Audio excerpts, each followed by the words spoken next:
عدنان بولا، اماں گھر کے خرچوں کے ساتھ ساتھ آپ نے سیونگ بھی تو کی ہوئی ہے، آخر وہ کس دن کام آئے گی؟ اماں بولی، بیٹا وہ سیونگ میں نے خود کے لیے نہیں بلکہ تمہارے لیے، تمہاری آنے والی نسل کے مستقبل کے لیے کی ہے۔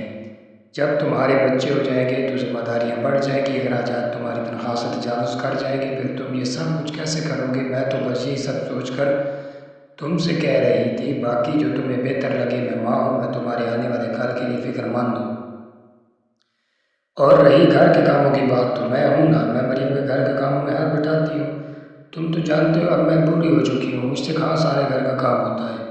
جب جوان تھی تو یہ کام میرے لیے ذرا برابر بھی بھاری نہیں تھا۔ عدنان بھی اماں کی بات سے متفق ہو گیا۔ جیسے ہی عدنان کمرے میں واپس آیا، میں چٹ سے بولی، کیا کہا ماں نے؟ آپ کب مجھے ملازمہ رکھ کر دے رہے ہیں؟ عدنان بولا، دیکھو مریم، اماں بالکل ٹھیک کہہ رہی ہیں۔ میں حیرانگی سے عدنان کی طرف دیکھتی ہوئی بولی، کیا ٹھیک کہہ رہی ہیں؟ یہی کہ ہم چھوٹے سے تو فیملی اور گھر کے کام ہوتے ہی کتنے ہیں، تم اور اماں مل کر کیا کر لو گے؟ اگر ہم نے ایسی فضول خرچی کی اور ملازمہ رکھی تو جو تھوڑی بہت سیونگ ہے وہ بھی جاتی رہے گی۔ میں اپنے دونوں ہاتھ باندھتے ہوئے بولی، مجھے پہلے ہی پتا تھا کہ آپ اپنی ماں کی باتوں میں آ کر یہ فیصلہ کریں گے۔ میری تو آپ کو ذرا بھی فکر نہیں۔ عدنان بولے، مریم ایسی بات نہیں ہے، لیکن جو اماں کہہ رہی ہیں وہ بھی تو غلط نہیں ہے۔ تم بلا وجہ غصہ کر رہی ہو۔ میں غصے سے کچن میں چلی گئی۔ ملازمہ تو نہ رکھنے دی، البتہ اماں نے گھر کے کاموں میں ہاتھ بٹانا شروع کر دیا، بلکہ زیادہ تر کام میں اماں سے ہی کرواتی۔ جب عدنان کے آنے کا ٹائم ہوتا تو میں خود کو کسی نہ کسی کام میں مصروف کر لیتی۔ مجھے دیکھ کر عدنان یہ سمجھتا کہ گھر کا کام باقی کام میں ہی کرتی ہوں۔ ایک دن عدنان کے آفس چلے جانے کے بعد میں سر درد کا بہانہ کر کے لیٹ گئی۔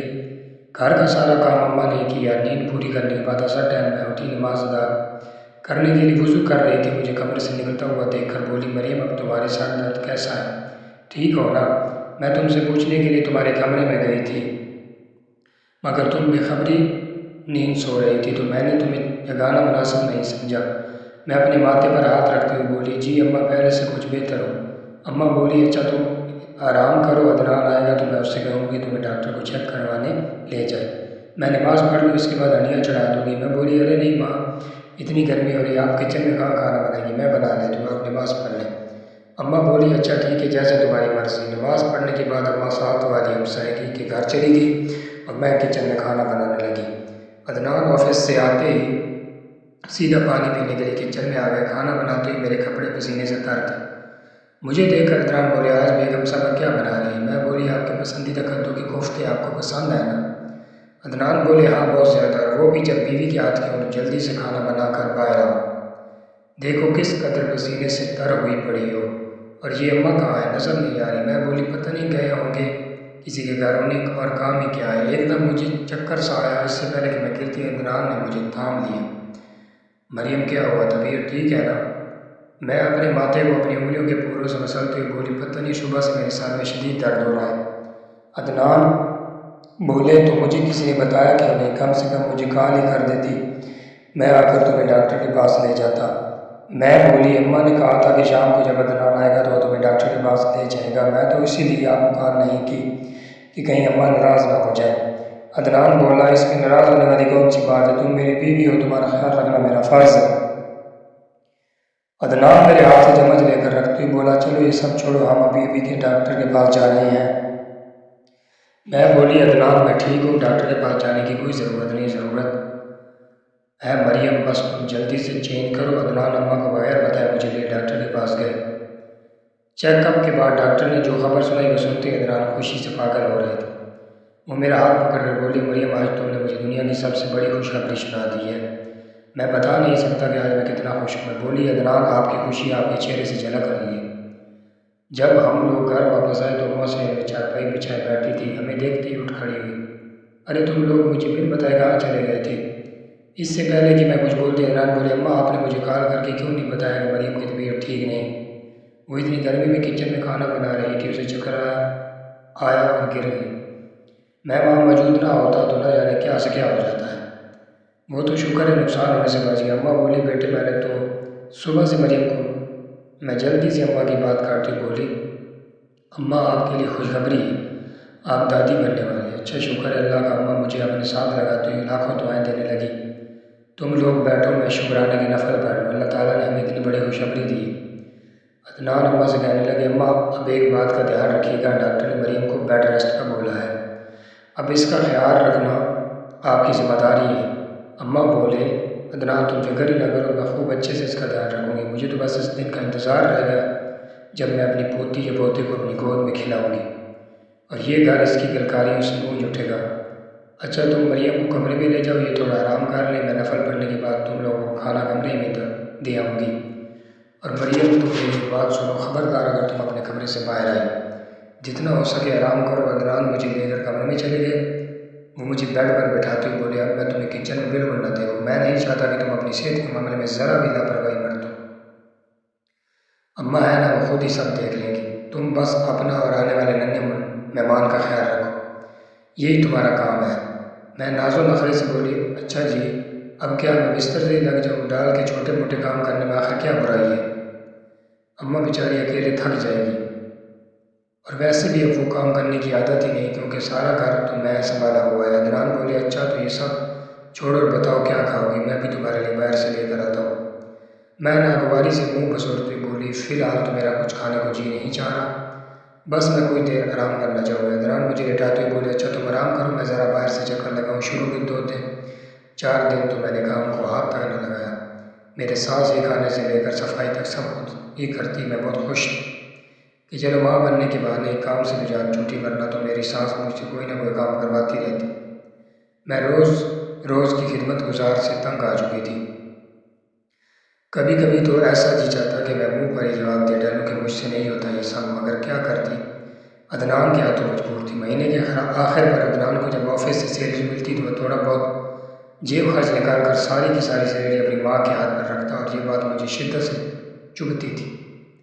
مجھے یہ کسی طور پر بھی منظور نہیں تھا کہ عدنان اپنی تنخواہ لا کر اپنی ماں کو دے، کیونکہ مجھے اپنی چھوٹی چھوٹی ضرورتوں کے لیے عدنان کے آگے ہاتھ پھیلانا پڑتا۔ اب میں اس گھر میں اماں کی حکومت ختم کرنا چاہتی تھی، کیونکہ شادی کے بعد عدنان کی سیلری پر صرف میرا حق تھا۔ اس مہینے بھی ہمیشہ کی طرح عدنان نے اپنی تنخواہ لا کر میرے پاس بیٹھی اماں کے ہاتھ پر رکھی تو میں ناگواری سے اماں کی طرف دیکھنے لگی۔ اماں شاید میرے دل کی بات سمجھ گئی تھی، اس لیے بولی، عدنان اب تم یہ ذمہ داری اپنی بیوی پر ڈالو، میں بوڑھی ہو چکی ہوں، اب یہ گھرداری کی ذمہ داری مجھ سے مزید نہیں نبھائی جاتی، تم یہ تنخواہ مریم کو دے دیا کرو، اپنے حساب سے اب یہ گھر چلائے گی۔ میں دل ہی دل میں بہت خوش تھی کہ اماں نے تو میرے دل کی بات کہہ دی، مگر ساتھ ہی عدنان بولے، نہیں اماں، جب تک آپ ہمارے سر پر قائم ہیں تب تک یہ ذمہ داری تو آپ کو ہی اٹھانا پڑے گی، اور ویسے بھی مریم کو جو چیز چاہیے ہوتی تھی میں اسے لا کر دیتا ہوں، تو اسے ان پیسوں کی کیا ضرورت ہے، آپ انہیں اپنے پاس رکھیں۔ میں غصے سے اٹھ کر اپنے کمرے میں چلی گئی۔ عدنان مجھے غصے سے کمرے میں جاتے ہوئے دیکھ کر میرے پیچھے ہی آ گئے، وہ میرے روبرو ہوتے ہوئے بولے، مریم یہ کیا تھا، تم ایسے وہاں سے کیوں اٹھ کر آ گئی، آخر تمہیں کس بات پر غصہ ہے؟ ناچ کر بولی، عدنان مجھے کس بات پر غصہ ہے؟ اس بات پر کہ میں اس گھر کو چلانے کے قابل نہیں، یا پھر شوہر کی کمائی پر سب سے زیادہ حق ہوتا ہے، لیکن مجھے لگتا ہے جیسے آپ کی کمائی پر میرا تو کچھ حق ہی نہیں، اس لیے تو آپ نے اماں کو مجھے یہ حق دینے سے روک دیا۔ عدنان مجھے کندھوں سے تھام کر صوفے پر بٹھاتے ہوئے بولے، دیکھو مریم، یہ گھر شروع سے اماں چلاتی آ رہی ہے، انہیں گھر کے اخراجات کا بخوبی اندازہ ہے، وہ سب ایک ترتیب سے لے کر چلتے ہیں، میں ان کا اکلوتا بیٹا ہوں، اور میرے کمائی پر جتنا تمہارا حق ہے اتنا ہی اماں کا بھی حق ہے، کیونکہ انہوں نے مجھے پال پوس کر بڑا کیا اور اس قابل بنایا کہ میں آج ایک اچھی جاب پر فائز ہوں۔ رہی تمہاری بات، تو جو تمہیں چاہیے ہوتا ہے وہ میں لا کر دیتا ہوں، میں نے کبھی تمہاری فرائض کو تائی نہیں برتی۔ وہ میری تھوڑے سے پکڑتے ہوئے میرا منہ اپنی طرف کرتے ہوئے بولے، اچھا آج ہم باہر گھومنے کے لیے جاتے ہیں اور ساتھ میں شاپنگ بھی کرتے ہیں، تم جلدی سے تیار ہو جاؤ۔ یہ سنتے ہی میرا موڈ ایک دم بدل گیا، کیونکہ مجھے شروع سے گھومنے پھرنے کا بہت شوق تھا، تو میں اٹھ کر جلدی سے جانے کے لیے تیار ہو گئی۔ ایک دن میں نے اپنے میکے والوں کی دعوت کی، میری شادی کے بعد وہ لوگ پہلی دفعہ میرے گھر آ رہے تھے، میں چاہتی تھی کہ دعوت میں کسی بھی قسم کی کوئی کمی نہ رہے۔ میں نے اپنی ساس کو کچھ چیزیں لکھ کر دی اور کہا، اماں مجھے یہ بازار سے لا دے۔ اماں ماتھے پر شکن ڈالتے ہوئے مجھ سے اوپر چیت تو لے گئی، لیکن جب بازار سے واپس آئی تو اماں کا چہرہ اترا ہوا تھا، وہ غصے سے چارپائی پر سامان چٹکتے ہوئے بولی، ایک تو یہ دیکھ، دکانوں والوں نے بھی اتنی مہنگائی کر رکھی ہے، سمجھ نہیں آتی بندہ آخر کیا خریدے کیا نہیں۔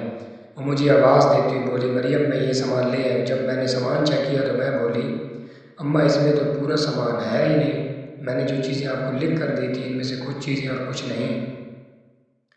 تو اماں غصے سے بولی، بی بی میں کیا کروں؟ عدنان مجھے کوئی لاکھ روپے تو دیتا نہیں کہ میں یوں کاغذوں کی طرح پیسوں کو اڑاتی پھروں۔ جو گل لا کر دیتا ہے اس میں گزارا کرو۔ میں بولی، لیکن اماں آج پہلی دفعہ میرے گھر والے یہاں آ رہے ہیں، میں نہیں چاہتی کہ کسی چیز کی بھی کمی بیشی ہو۔ اماں بولی، ہاں تو گھر میں سبھی کچھ ہے جس سے ان کے لیے مناسب کھانا بن سکتا ہے۔ مریم ہمیں اپنی اوقات کے مطابق پاؤں پھیلانے چاہیے۔ اگر ہم اپنی استطاعت سے بڑھ کر خرچہ کریں گے تو بعد میں ہمارے لیے مشکلات پیدا ہوں گی۔ میں بولی، بس کریں اماں، مجھے لگتا ہے میرے گھر والوں کا یہاں آنا آپ کو گوارا نہیں ہے۔ تو ٹھیک ہے، میں انہیں منع کر دیتی ہوں۔ اور اماں بولی، مریم میں نے ایسا تو نہیں کہا، میں تو بس یہ کہہ رہی ہوں کہ جو کچھ گھر میں ہے اسی سے مناسب کھانا بنا لو۔ میں نے وہ سامان اٹھایا اور کچن میں چلی گئی۔ عدنان کے آتے ہی میں نے عدنان کے سامنے آنسو بہانا شروع کر دیا۔ عدنان دیکھے نا، میری شادی کے بعد آج پہلی دفعہ میرے گھر والے یہاں آ رہے ہیں۔ میں نے اماں کو جو کچھ سامان لکھ کر دیا تھا جس میں سے چند سامان وہ لے آئی ہیں اور باقی انہوں نے لانے سے انکار کر دیا۔ اب آپ بھی بتائیں میں کس سے کہوں کہ کھانا اچھا ہوا تو یہ میرے ساتھ ساتھ آپ کی بھی انسلٹ ہوگی۔ عدنان غصے میں بھرا ہوا اماں کے کمرے میں گیا۔ میں ماں بیٹے کے درمیان پھوٹ ڈال چکی تھی۔ اب میں کمرے کے باہر کھڑی دروازے کے ساتھ کان لگا کے سننے لگی۔ عدنان اماں سے کہہ رہا تھا، اماں کیا میں اپنی تنخواہ لا کر اس لیے آپ کے ہاتھ پر رکھ رہا ہوں کہ آپ میری بیوی کے اخراجات پورے نہ کریں؟ جو سامان مریم نے آپ کو لکھ دیا تھا وہ آپ کو لا کر دینا چاہیے تھا۔ اگر کھانا اچھا نہ بنا تو لوگ ہمارے بارے میں کیا سوچیں گے؟ اماں بولی، جیسے جو سوچنا ہے وہ سوچیں، میری بلا سے اور رہی تمہاری تنخواہ کی بات تو وہ اپنی بیوی کو ہی دیا کرو تاکہ وہ اپنے میکے والوں کی دعوتیں اڑاتی پھرے۔ عدنان بولے، اماں آپ نے یہ الٹی باتیں کب سے کرنا شروع کر دیں؟ اماں بیچارگی سے عدنان کی طرف دیکھتی بولی، جب سے تمہاری بیوی نے تمہارے کان بھرنا شروع کر دی میں تمہاری ماں تمہاری پسلی دیکھ کر ہی چلتی ہوں۔ اگر میں یوں بلا وجہ پیسے اڑانے لگی تو جتنی تمہاری تنخواہ ہے اس میں تو صرف ایک ہفتہ ہی گزرے گا۔ اس دن اماں اور عدنان کی خوب بحث ہوئی۔ جب میرے گھر والے آئے تو اماں نے ان سے بھی ٹھیک طرح سے بات نہ کی اور بات کی وجہ سے مجھے اماں پر بہت غصہ آیا۔ ایک دن اچانک میری طبیعت بگڑ گئی۔ عدنان مجھے ڈاکٹر کے پاس لے گئے۔ ڈاکٹر نے سختی سے منع کیا کہ میں کوئی کام نہ کروں اور مکمل ریسٹ کروں۔ عدنان مجھ پر بہت غصہ تھے کہ میں لاپرواہ ہوں۔ انہوں نے مجھے سختی سے وارن کیا کہ اگر کچھ بھی غلط ہوا تو میں تمہیں کبھی معاف نہیں کروں گا۔ میری طبیعت بگڑنے کے کچھ دن بعد میری سانس ہڈیوں کے درد کی بیماری میں مبتلا ہوگی۔ وہ دن رات گھٹنے پکڑ کر بیٹھی رہتی اور کوئی کام نہ کرتی۔ میں بھی سارا دن تو کمرے میں لیٹی رہتی، لیکن جیسے ہی عدنان کے آنے کا ٹائم ہوتا میں کام میں لگ جاتی اور روز نت نئے بیمار ہونے کے بہانے ڈھونڈتے۔ عدنان بھی میرے بات میں غصہ سمیت روزانہ اپنی ماں سے لڑتا کہ ہم آپ اچھے سے جانتی ہیں کہ مریم